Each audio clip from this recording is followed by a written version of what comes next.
qui rentrent dans cette grande synagogue de Paris. On a entendu également tout à l'heure des applaudissements à l'arrivée de Nicolas Sarkozy. Il y a également Christiane Taubira qui est sur place, Bernard Cazeneuve, pour cette cérémonie qui va débuter effectivement dans un instant. On a entendu déjà tout à l'heure des chants. Une cérémonie en hommage aux 17 victimes des tueries et en particulier bien sûr les 4 victimes de l'hypercacher de Vincennes.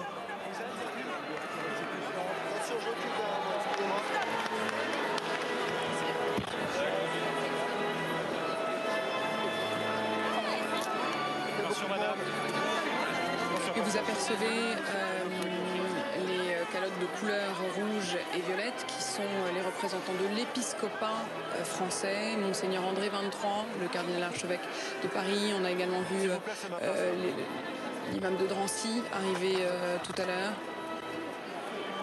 Et dans un instant, c'est le grand rabbin de France qui devrait dire un mot.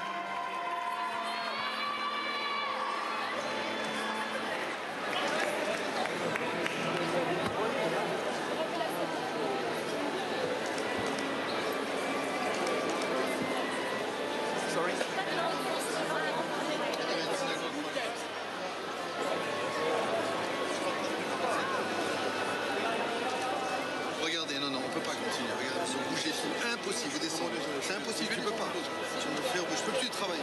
C'est impossible, monsieur. Je pars, je rentre. C'est impossible. Chaque année, c'est impossible.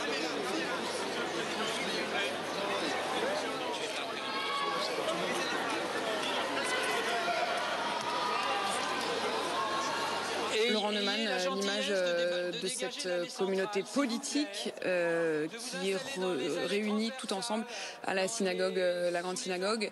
C'est évidemment un des moments forts de cette journée.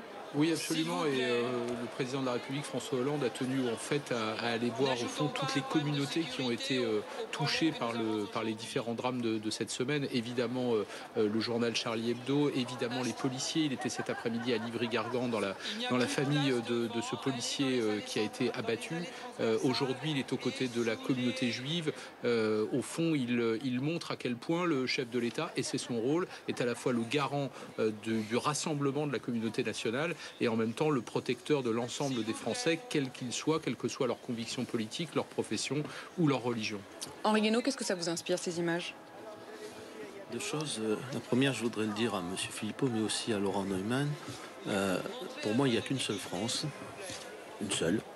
Il n'y a pas une France des Juifs, une France des musulmans, une France des catholiques, une France des athées, etc. Il y en a qu'une.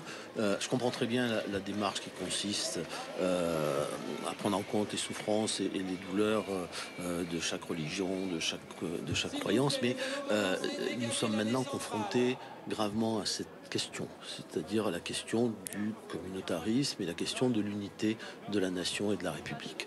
Je crois que si nous ne sommes pas capables, face à ce qui s'est passé, de réaffirmer nos valeurs nationales et notre modèle de République une et indivisible, alors nous laisserons la porte ouverte aux assassins et aux meurtriers pour détruire notre société et pour détruire notre pays. Voilà ce que je Florian Philippot.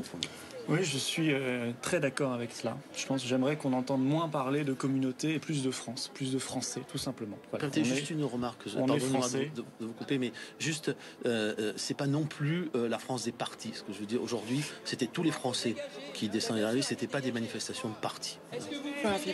Pardon. Exactement. Ça n'était pas la manifestation de parti ou de communauté, c'était la manifestation des Français. Nous avons rendu hommage à nos morts, bien évidemment.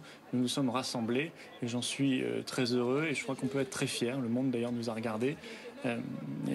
Maintenant, je pense que viendra rapidement le temps de l'action. Il faudra qu'elle soit intransigeante, qu'elle soit ferme et qu'on rompe avec pas mal de vieux réflexes laxistes et totalement dépassés. Et je crois que là, nous avons une responsabilité totale. J'espère que les gouvernants actuels seront en mesure de prendre les décisions qui s'imposent. Je vous avoue que je ne suis pas très optimiste quand je vois M. Fabius qui déjà refuse de nommer le mal et nous dit qu'il ne faut pas employer le terme islamisme.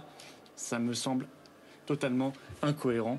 totalement incroyable. En ce moment même, vous regardez les images à l'intérieur de la grande synagogue à Paris où se tient l'hommage aux 17 victimes des tueries de ces derniers jours.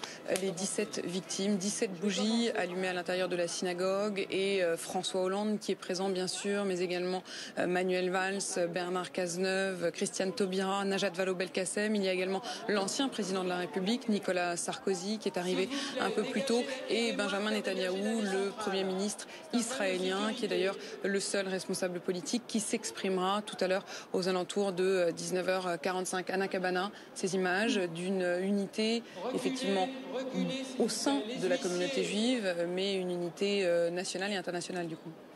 Très clairement, et puis au fond aujourd'hui s'il y a précisément une journée où le besoin d'unité nationale, internationale, interreligieuse également, puisqu'on a vu des représentants de la communauté musulmane et de la communauté catholique chrétienne. C'est fait sentir, c'est fait entendre à défiler dans les rues de France plus de 3